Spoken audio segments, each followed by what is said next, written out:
Hi, it's Kristen Faulkner. I'm here in Girona, Spain, and I'm going to take you through a day in the life as we prepare for the Vuelta Femenina.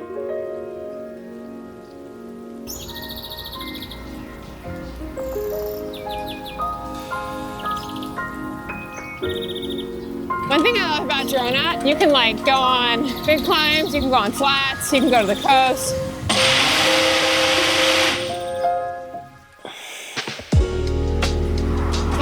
Riding with teammates in Girona. You know, when I first moved to Girona, I didn't really have many friends because I was new to the cycling peloton.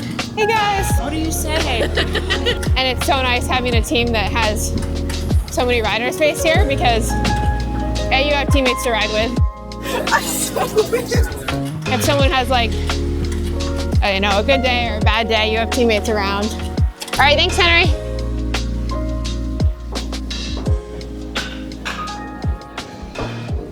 Yesterday I did my last big 4.5 hour ride, so today's just gonna be an 1.5 hour easy recovery.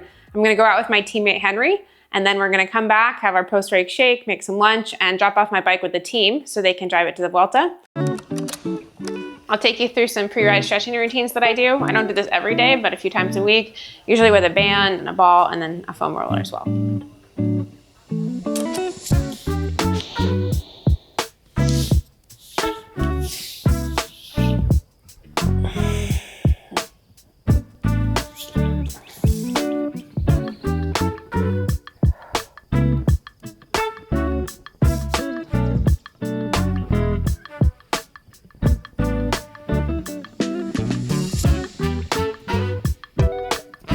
Gotta get the IT band. It always is super, super tight, and it's one area that I always find myself needing more foam rolling. I also like to foam roll my lower back because I get a tight lower back often when I'm climbing. I like to stretch a few times a week, and sometimes I do longer stretching for like half an hour. Other times I'll just do like 5 to 10 minutes, and I think something is better than nothing. A lot of times it's hard to find time in the day, but it really helps prevent muscle soreness. It helps your recovery so you can go back-to-back days, and it prevents injuries as well because you don't get any really tight muscles. Or if you do a really hard workout afterwards, it's really important to loosen up the muscles so that you can go the next day and really loosen up so you're not tight for a race. In the summer, I usually wake up really thirsty because it's so hot. So I usually drink a full bottle of water before I go out riding, and it makes sure that I'm not dehydrated when I start my ride. So today we're gonna do an 1.5 hour ride. So I'm gonna send Henry 4 options to see which ride she wants to do. And I'm gonna make them all on Strava. This is the 1 hour route that a lot of cyclists do. We might end up just doing an out and back because that's like the flattest route, and usually on a recovery ride I like to stay on flat roads to make sure I can do a really high cadence and just spin out the legs. What's a canavena? With oat milk. Oh, canavena. I've never heard that. I'm fluent. Is that, where is that from? Canavena? It's from here. What do you mean? I'm speaking Spanish. Oh, canavena. Got it. Got it. Avena oats. That's like bonjour. What are you saying? I was thinking it was one word. I was like, canavena? What's that? Yeah, no. Cool. What do you guys all have today? 4.5. Oh, same with efforts. Yeah. It's weird like racing when you're not at full, like I feel like I'm getting there now, like almost there, but I feel like I'm racing better than normal, but like fitness is worse, but my like racing is better. Does that make sense? It's been nice racing again though, and like finally being healthy. Yeah. It's like so hard when you have to be patient though. You're like, like I just want to be fit now, you know? Yeah. But it's fine. Hopefully at the Vuelta I'll be there. It was pretty good at Liège. If you can do that with the fitness, when you get it back, it's going to be fine. Yeah. No. I used to struggle a lot with like positioning in races, and now I don't. So it's like really fulfilling when they're like, be first wheel this corner, and I'm like, I can do that now. Because like last year or the year before, I was like, it's hit or miss. I can be a lot more helpful now than I ever could be. And that's like, it's really nice because then like when the team does well, I'm like, I like played a part. Whereas like 2 years ago, they'd be like, okay, like team first into this corner. And I'd be like, hey guys, like trying. So yeah, no. So that's you've really like nice. taken the time to like mentally work on that while you haven't like been fit? I spent a lot of last year in like a leadership role. So like I was trying to conserve energy and like not be the front row. Whereas like now it's like my job is to like be first corner. I'm like, I don't care if I waste energy as long as I like, as long as I'm like where I need to be the first half of the race. Yeah. And I think like not having to worry about making it to the finish has made me better at like putting energy in the beginning of the race. Yeah. I think a lot of riders struggle with that actually, like the balance of like, say if you've been a worker all your life and then you get a chance, it's like you're the leader today, so make sure you conserve energy, and then you end up like in the last third of the bunch. You're like, I'm saving, but what am I doing back here? Like, yeah, but it's been good because like I think before I just felt like, oh, I couldn't do it, whereas now I'm like, oh, I can. I just like spend a bit more energy. It's been like a confidence booster to realize like, oh, I can do it. But I get like super competitive about it. I'm like, like Rand Marcus is next to me, like trying to get in like first corner. I'm like, God, no, you don't, girl. I told Carmen, she's like, what's your PDP for the Vuelta? And I said, it's to start riding like an Italian. Because like now I can get where I need to be, but like I'm really bad at fighting. Like and like the finale, like the sprint, as soon as things start to get like really hectic, I like kind of get nervous, you know? When people start to put out their elbows, I'm like, okay, like you can have it. So I told Carmen, I was like, my goal is to race like an Italian and like do it back. It's like driving. Hesitation will get you killed. Yeah. You know, you just gotta go for it. That's me then. My like pet peeve is lukewarm cappuccinos.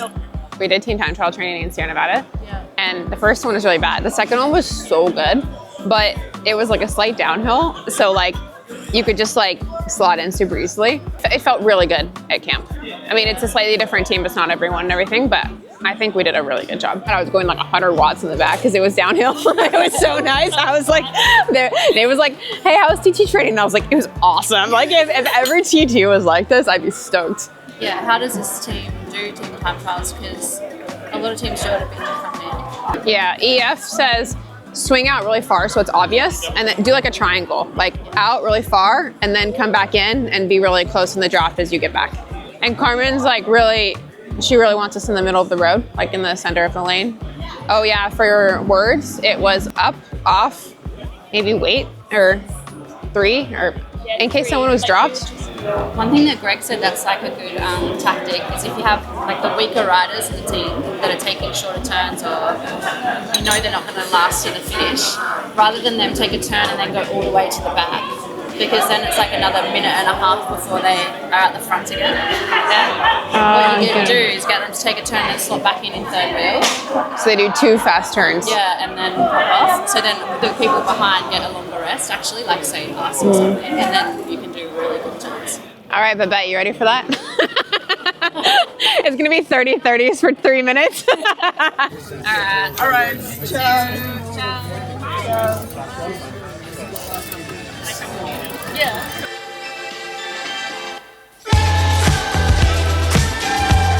And then we can take a right here and just go on the road.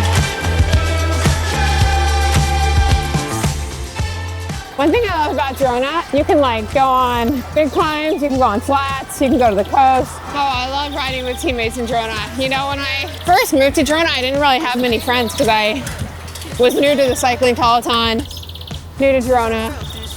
And it's so nice having a team that has so many riders based here because A, you have teammates to ride with. B, if someone has like, you know, a good day or a bad day, you have teammates around. You have someone to go to bingo night with, someone to go out to dinner with.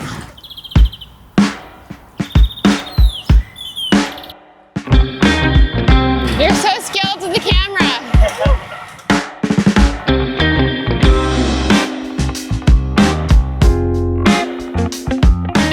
Bad pavement. Oh, this speed bump up here is the worst speed bump in all of Girona.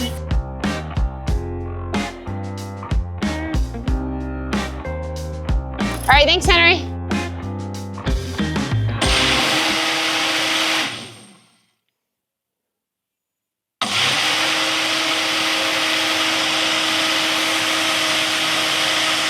Post-recovery shake has some protein and some fruit and good carbs and protein recovery.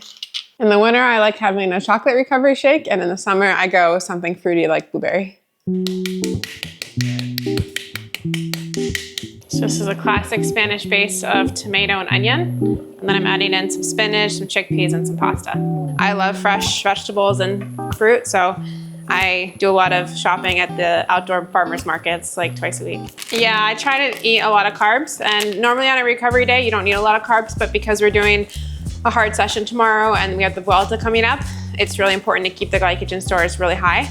So today we're having pasta, chickpeas, and then also getting in some veggies to make sure we get in our nutrients. It's actually quite hard at stage races to get in vegetables because it's high fiber, which you don't really want, and you just eat so many carbs that there's not a lot of room for vegetables at the end. So I try to get in a lot of vegetables in the days before a stage race and the days after because I don't get too much during the stage race. Oftentimes I'll go to the New York Times recipe book and I'll cook a different recipe from the New York Times app every single day. Or I'll go on Pinterest or I'll find food blogs, and yeah, cooking is something that really relaxes me. Are there any like American foods you miss? I used to miss peanut butter a lot. So I used to miss peanut butter and maple syrup, but now they actually have a lot of that here in Girona. And with so many cyclists and international people living here, I've noticed over the last 3-4 years, the grocery stores are stocking so many foods they didn't stock when I first moved here. What are like the key things in terms of nutrition? Definitely making sure you get enough carbohydrates. And I think something that's not as understood until recently is just the difference between glucose and fructose. And mostly fructose is what kind of replenishes your liver glycogen, and glucose is what replenishes your muscle glycogen for the most part. And when you get back from a ride, it's important to have a lot of glucose. So that's mostly starchy food. So potatoes, pasta, rice, grains, and you know, fruit is good too, but that's a lot of fructose. And so it's about having a little bit of fruit and then a lot of glucose.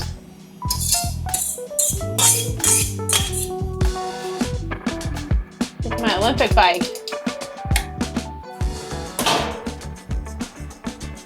Those are all my Olympic jerseys and my old jerseys from the team. So, yeah, it's all special. This door's a little tricky. I think I can always do it with one hand, but I really need to.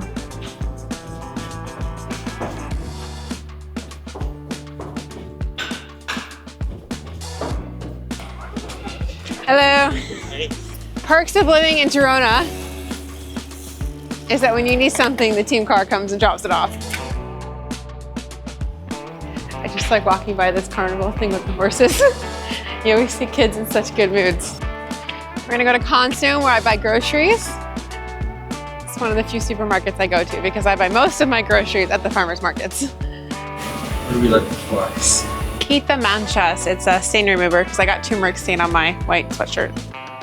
I'm gonna go with the spray bottle. Looks a little easier to use. In Spain, they have like 3 slots for like detergent, fabric washer, or bleach. And I am pretty sure I get them right, but there's like a chance I never get it right. Gracias. And I have to unfold all my laundry before I hang it because if it's inside out when I hang it, it drives me crazy. I always wanted a national champions jersey when I started cycling, and I'm really glad that I have it this year. I think having the Olympic bands with the national champs jersey, I don't know if I'll ever get a better jersey than that. So it's been great, and I'm going to go back to nationals this year after the Vuelta to try and get the jersey again. I actually would love to do the double one year where I try to win both the TT and the road race. That would be a big goal for the season. I think you're an inspiration for a lot of like young American girls getting into cycling. What would be your best like advice for them if they want to become pro bike riders? I would say like, find a really good coach and expect that it'll take a lot of work. You know, like when I moved to New York City, I was in my early 20s and I was waking up at 5 or 6 a.m. in the morning when most of my friends were out at the clubs and bars the night before. So I think if you want to do something different with your life, you have to be willing to live a different life. And I think a lot of people don't realize that.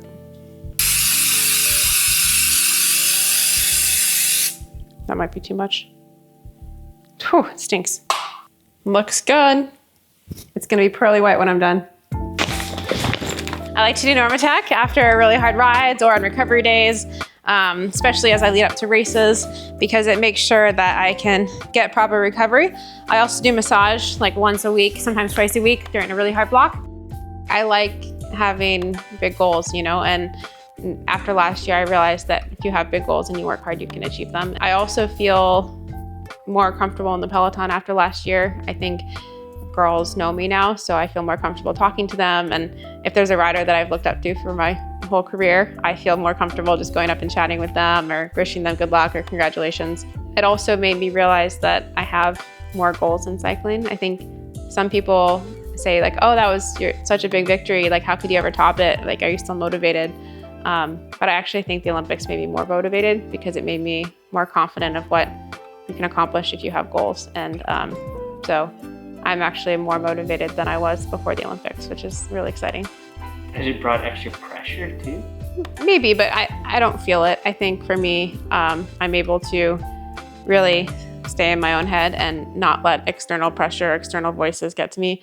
I think, you know, this season I had a late start to the season, and a lot of people probably expected me to come in with a bang after last season and really come in hot and hit the ground running, and I couldn't because I was injured. And I think there were a lot of expectations on me at different races, but I really just had to follow my own timeline and let my body heal and recover and get fit, you know, on its own timeline. So I think that was definitely a process of learning to drown out external expectations and know that no one knows my body better than I do, and I can't force my body to be, you know, healthy at a certain time or fit at a certain time. And I just have to listen to my body and follow my own timeline.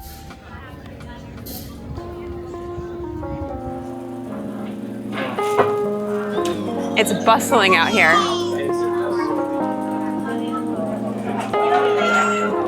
Thanks for tuning in. I'm gonna go on a little evening stroll around Girona, and I hope you'll tune in for the Vuelta.